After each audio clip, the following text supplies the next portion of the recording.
Hello, my friends, and welcome back. Thank you very much for being with me again today. In any dispute, the worst thing that could happen before it gets physically aggressive is not talking. Why? Because not talking means there's no way we can solve the problem. I don't talk to you, don't talk to me, the problem remains as it is, unsolved from my perspective, unsolved from your perspective, and the only thing that could happen is the next step, an escalation, and what could be an escalation? If we don't talk, what else is there? A behavior, an action. So the problem is we're getting to a point where right now, actually, this is the point, the Russians and Americans are not talking. So imagine something happens somewhere and they don't talk. What are they going to do? Just act? So let me read you this article and talk about it. This article comes from Republic World from today, July 8, 2022. And I'm quoting Foreign Minister Lavrov at G20 meet. Russia has no intention to talk US into resuming mutual contacts. So Russian Foreign Minister Sergei Lavrov on Friday stated that steps to cease all mutual relations were not taken by Russia but by the United States. So after partaking in partaking in a meeting of G20 top diplomats, Russian Foreign Minister Sergei Lavrov on Friday stated that steps to cease all mutual relations were not taken by Russia but by the United States of America, and this is its choice, while Kremlin has no intention of forcing itself upon Washington.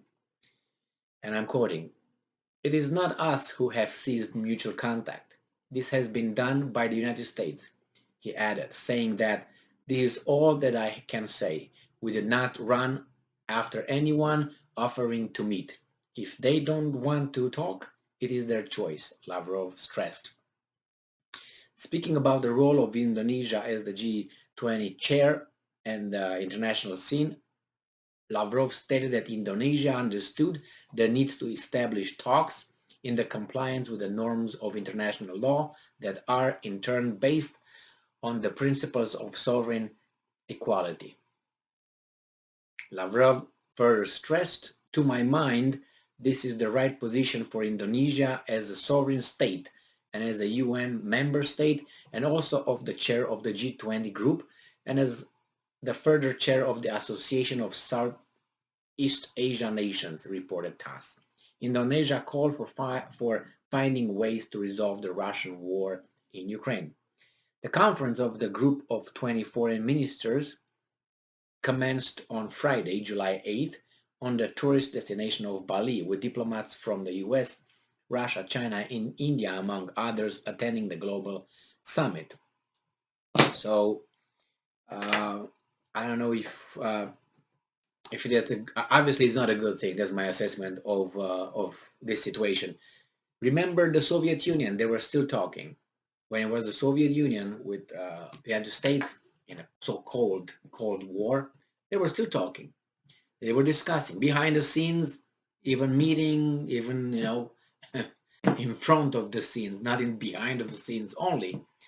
But it seems like the things deteriorated here and will deteriorate further. I guarantee you that. Maybe not guarantee you that, but I foresee that happening because um, I personally, I personally can say that this is it's a normal course of events based on the signals that certain interests gave to the world. And what do you expect? I mean, it's the world is ruled by force.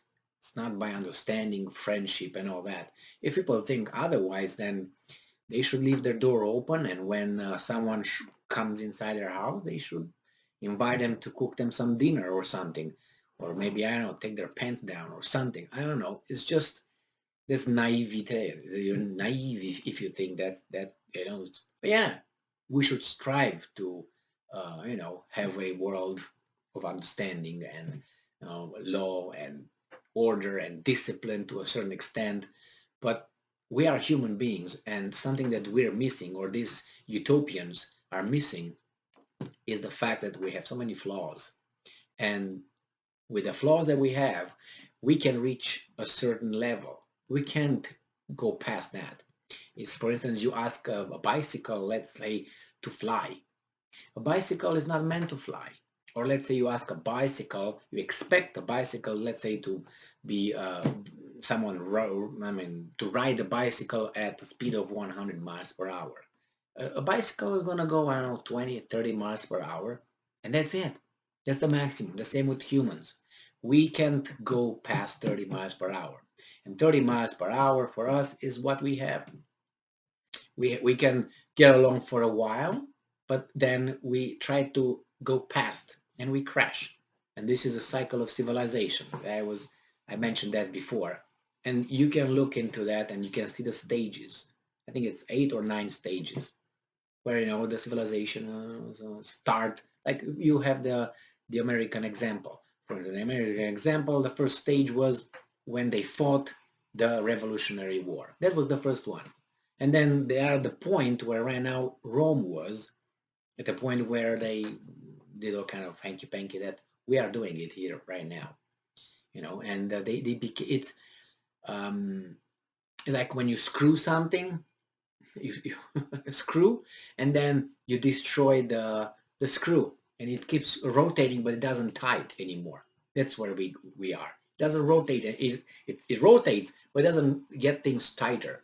It just broke the whole thing over there. And it just rotates, but doesn't make it tighter. The same. We are here. We passed that. We can't go beyond this. From here, it's either maintain it here, which history showed that we can't. We can do it for a while, but then we collapse. This is exactly, I'm going to give you an example of the so-called wealthy people or rich people, the nouveau rich. So let's say I'm the first one who makes my family wealthy, right? And I will pamper my kids. My kids will be born and will live their lives in a comfort and happiness and all that. They will have a different attitude than I have. So when I die and they're gonna be the heirs of my wealth, they will be more open-handed because they didn't work for it. So that's already, you say, well, it's a better world. It's a better world because he gives to some other people from something that he or she did not make, which that's unfair. So, and then that goes away unfairly, and he has an attitude of, oh, we're good, let's be good. But who made that wealth? You don't make the wealth with that attitude. That's how the laws of nature are. Because, oh, no, you can't be, oh, good, and you hand everybody everything. You're not going to make money like that. It's a certain way you make money. Certain way you keep the capital. If you distribute it, you're not going to have the capital.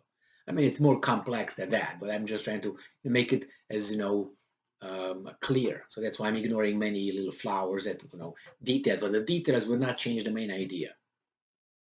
I mean, you have to have to take the money. If you can't take the money and give the money, then you're not going to be able to save the money. What do you think? The world is just going to drop money on you, life or nature? No, you have to work. And how do you work? You can't get money without working. People say, oh yeah, guys over there, they just stay over there and they invest their money. How do they make the money? By what? Grabbing you? Robbing me? It's a different conversation. We can talk about that some other time when I'm a little bit more philosophical inclined. Thank you very much for being with me again today. Stay strong, stay smart, look for the truth, and be just.